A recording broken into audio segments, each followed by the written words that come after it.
Paiporta va a recibir otros 150.000 euros adicionales para eficiencia energética, para la sustitución de luminarias por luminarias más eficientes, tipo LED, con lo cual ya estamos teniendo un ahorro importantísimo de cerca del 60%, pero se nos quedó corta la anterior ayuda, puesto que existen todavía farolas sin sustituir.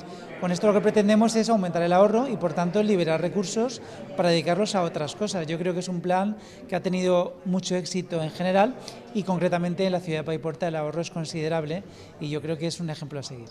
Bueno, sobre todo aquellas farolas que por su altura los anteriores productos no servían porque no llegaba la iluminación hasta el suelo. Ahora polígonos industriales, zonas de circunvalación, todo aquello que no era posible, y proyectores, es decir, iluminación de instalaciones deportivas, hasta ahora con proyectores de grandísimo consumo que se va a ver reducido en una cantidad muy importante.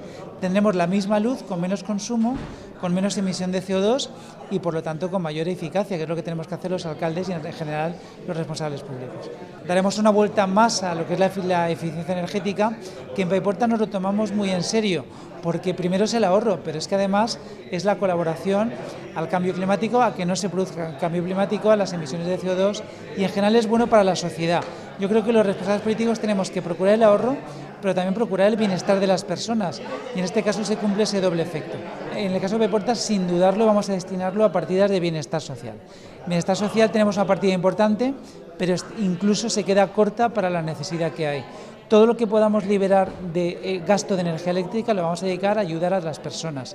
Creo que es lo que en Paiporta hace falta, por lo menos, y es lo que pretendemos hacer.